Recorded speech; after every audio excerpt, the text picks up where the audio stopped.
Hello, ladies, gentlemen, and Gothamites. My name is Emily Sophia, and I'm going to be breaking down for you guys the latest episode of Gotham Spirit of the Goat. So, spoiler alert before we dive into the mad thick of things, as I will be bearing all in this review. And for those of you who also watch my reviews of The Walking Dead, my review of the latest episode of that series is up too, and you should totally check that out.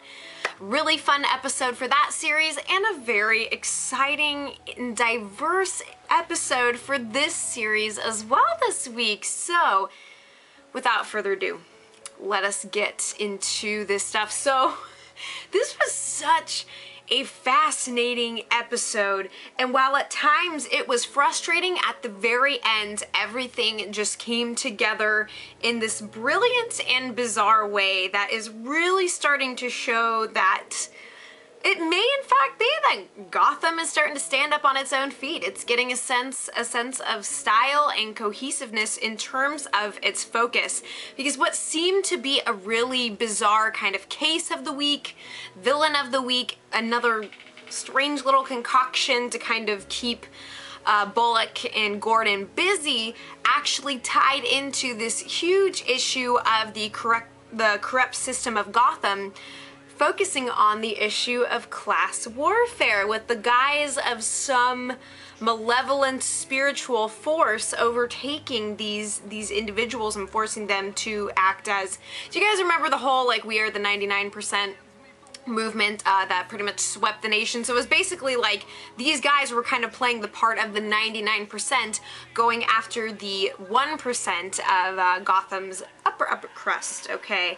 So again, it all seemed very strange at the beginning and very few questions were answered, but by the time we get to the end where Harvey puts the whole freaking thing together right in front of, what was her name, Dr. Marks, I believe her name was? Yes, Dr. Marks.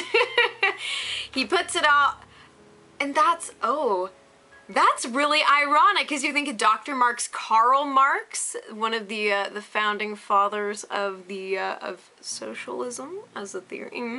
I see what you did there. I don't know if she's any kind of pre-existing figure in the comics, but that is some clever business. So I just have to say that what happened with the GOAT this week certainly transcended the classic villain of the week formula, because we get something that ties into the show's overarching theme and moves the drama forward, and it isn't just to take up space. What was also cool about this episode is that we have everything, all the pawns and pieces are in place for the great chess game that's going to go down next week, not merely in the form of moving players across the board, but I do imagine there are going to be some explosives and combat involved. But everything is lined up perfectly. The stars are all, the planets in orbit, and everything is just, oh man, the last 2 minutes of this episode simply took the cake. We see Gordon getting hauled in to the GCPD by the MCU folks, and then of course Harvey's like, hey, he didn't do the thing that you say he did, and he's like, yeah, I didn't. And he's like, yeah, you didn't. And Gordon's like, yeah, I didn't. And then of course we get well, Mr. Pangy-Wangy himself decides to pay everybody a little visit and say bonjour to a very volatile group of policemen and leaders, and things are gonna get exciting because now the cat is out of the bag, or shall we say the bird is out of the bag, and this news is inevitably going to make its way to Fish Mooney and to Falcone and Maroney, and basically this is setting the war in motion. So it's just, oh man, and I love that final scene where I'm calling Gordon Gotham, that's a little bit of a problematic thing to do, where Gordon and Harvey are just head to head, like, civil war right here, right now. They're about to go down with the ship together. One that would perhaps still be afloat if no, I can't talk. I can't even speak. I know what's going on in my mind, but my mouth is in a current state of disconnect. So anyways, this episode did a fantastic job of setting up the drama that is to come. For those of you who saw the preview for next week, which if you're watching the episode on live TV at least, you probably did see this little mini trailer, so I don't think that this is spoilers because it's just talking about the little 30-second sneak peek that we got. But we will also see the coming of Victor Zsasz, who I have been waiting for most anxiously, and I am a little bit nervous about his portrayal and the way he's going to be used in the show, because basically in order to interject this character into the narrative that's being constructed in Gotham, Zsasz, who in the comics is a crazy psychopathic serial killer, he's going to be portrayed as more of a hitman working for Falcone in the next episode. So that's not to say that beyond work he does not dip into his sadistic pleasures, but I am a little bit worried. I am a little bit worried that he's going to be softened up for the context of the show, and he's just such a dark and sinister figure. I would love to see that portrayed in all of its visceral and awful, hideous glory. That's just me, and probably maybe the same for those of you who are familiar with the character through the comics or the video games. He's a creepy dude. He's a creepy, creepy dude. Very excited and nervous at once for that. Anyways, let's continue to talk about the elements of this week's episode. So, can I just say that the men of Gotham are a very peculiar bunch. So I've officially decided, okay, with the scenes that we got with Oswald this week, Oswald and his dear old mum, he's chilling in her creepy, decaying Victorian manor in this very Norman Bates kind of relationship. I mean, basically, Gertrude, his mother, is Norma Bates. Oswald is Norman Bates. She is kind of playing the part of mother without... It's such a disturbing relationship, so unnerving to see how it unfolds on screen. Okay, what the actual crap was that bath scene? No. Am I the only one who realized the phallic implications of the way that the Penguin was squeezing his hands together in the bathtub? Like, was I the only one who saw that? I could not have been. I kept my lips sealed at the time of viewing, but I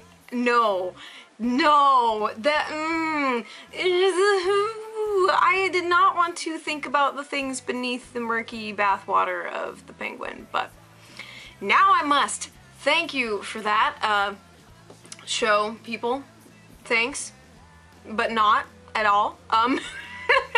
So he's in the bathtub, and then his mother comes up and she starts sponging his shoulders, and they're like holding hands and caressing. I'm like, do not put your hand in the water. You have no business in the water. Shark is in the water. Okay. This is like Jaws. No, you do not go in. And thankfully she didn't, but it was still creepy nonetheless. And then of course they also had the Accentuate the Positive song playing in the background, you know, just to heighten the sense of peculiarness and irony and, you know, all that, because basically the Penguin is spending this time at his mother's apartment brooding over his ascension to power and the fact that he's gonna be somebody and that he's been misused and mistreated, and in the eyes of his mother he's been trapped in some hussy's demon purse, devil purse. Oh man, just whew. There was some references to genital types of things in this week's episode, so that was quite, it was a little bit on the edgy side of things, I have to say, but it just cracked me up, the things that they were pulling out of the magician's hat for this episode. And okay, let's also not forget about a certain Edward Nygma and his encounters with Kristen Kringle. Now, is she a character from the comics? Because I am not familiar with her, and I didn't actually take the time to look that up before starting this review, so somebody let me know. Is she, you know, a future adversary of the Riddler, or perhaps assistant thereto. I don't know. I don't know, but oh, my brother and I, we were joking together that the origin story for the Riddler would be Edward Nygma getting fired from the GCPD for sexual harassment and then deciding to just plunge into a life of making life difficult for everyone else. But oh man, and I hope that you all saw too his little question mark mug, like that was paying a little bit of a Jim Carrey in the green pajamas. You all remember. You all have been scarred by that memory.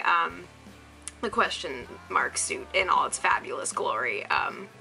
Just fun Easter eggs, many to be had in this episode, but just oh, I couldn't handle anything pertaining to Nygma and the lateral.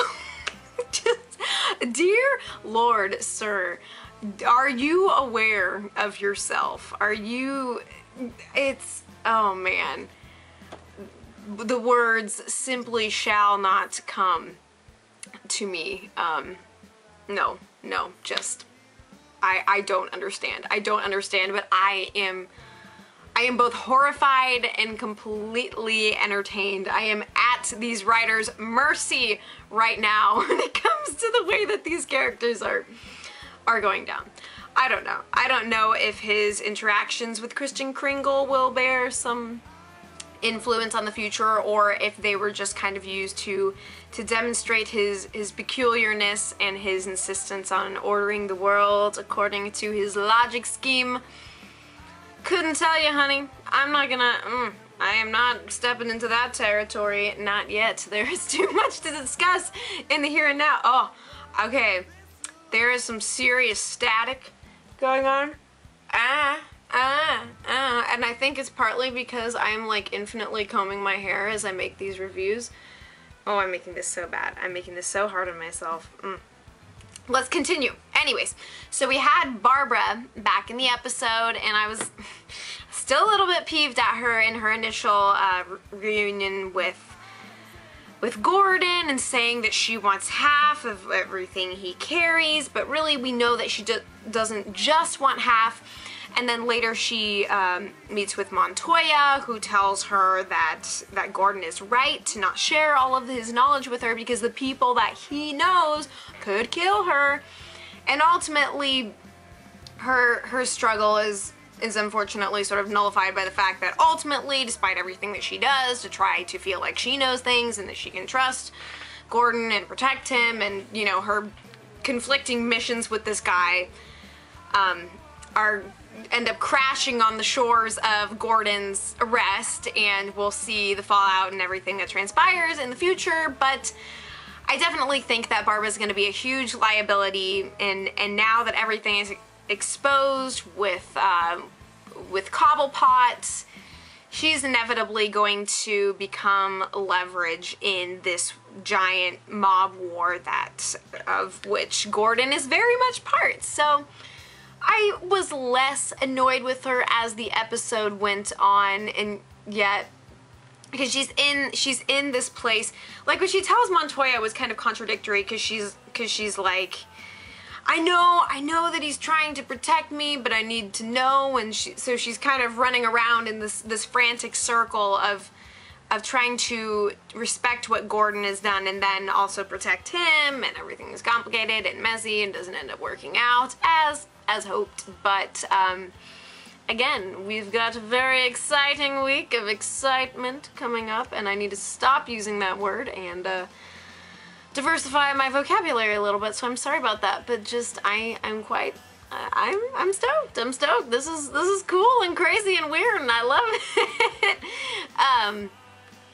And it was kind of refreshing to get a little bit of a break from Fish Mooney. She's a bit much to take in sometimes. We also got a little teensy scene with Selena Kyle busting into the Wayne Manor and taking something from Bruce's stash of business. I do not know what that was supposed to be, and I don't know if I just wasn't paying decent enough attention. So if you guys know what that was, let me know in the comments, and you know, whatever else. But she's able to come in for that before Alfred returns. Bruce is off in little mini Batman land, dreaming his dreams of justice and whatever else is going on in his head. So Bruce was definitely relegated to a much smaller role in this episode, but the major focus, of course, was on, we got to see into Harvey's past and to see the whole fleshing out of the spirit of the goat ordeal, and then the MCU investigators closing in on and ultimately snatching up Gordon just in time for the Penguin to swagger on in. Only things he's missing include his umbrella, top hat, and monocle. So I really hope that those things are gonna be on their way. I know that the next episode is entitled Penguin's Umbrella. So, you know, we're gonna be standing under his umbrella, You know, that was a terrible Rihanna reference that has been made by too many people in too many situations, so I'm sorry to plague you with that. But, yeah, so, what else am I missing? I'm looking through my live tweeting fest. There was an interesting little reference too when Gordon and Harvey were meeting with Dix, the former partner of Harvey, who was with him on the initial Spirit of the Goat case, the first manifestation, and they were talking about how Harvey sees himself as a white knight, which is very ironic because there is a different white knight Harvey in this same universe, and we have not gotten to see him yet, but I think all y'all should know who I'm talking about if you've seen The Dark Knight or any other version of the story of Harvey Dent. So that was kind of funny. Again, lots of Easter eggs, and I'd love for you guys to share in the comments anything that I might have missed in this episode. I love the visual quality of the episode, especially in its focus on the lair of the goat. You know, it's very, very Burton-esque. Even when those battles kind of unfold in a pretty predictable way and the action itself is pretty, we can follow the trajectory, we can see where things are going, it's still, the visual drama is so intense, and the beautiful colors, the dark shadows and the electric blues, it's all part of this quintessentially Gotham aesthetic that makes the show really stand out from the pack in terms of its looks, if you're looking good. Yeah, so, and ultimately the discovery that, you know, there is no spirit of the goat. The goat is a persona that consumes the individuals who Dr. Marks has hypnotized in order to, it's this whole thing for, you know, taking out the rich via the poor, but she herself strikes me as pretty well off, so it's kind of ironic that she's in a place where she can pull these strings, you know. But again, it's all about this class struggle that contributes to the way that Gotham is structured and who is going to enter into that fray and bring balance and bring peace and how, you know, so it's really fascinating stuff. The power struggle between these disparate classes and how everything is so polarized in this city, and that is all going to influence the way that the big giant battle comes down next week. So this has been really exciting. It's great to see this show picking up momentum and getting a sense of direction. And Lord, I pray that Victor Zsasz is portrayed in all of his grisly glory. Please, none of this hitman alone business, rather. It's okay if he's working with Falcone, but there's so much more to him than that. So anyways, you guys are fantastic. Leave your comments. I will comment right on back. It'll be a good time. So you take care. Fill in the blanks that I left. And as always, I will be back before you know it.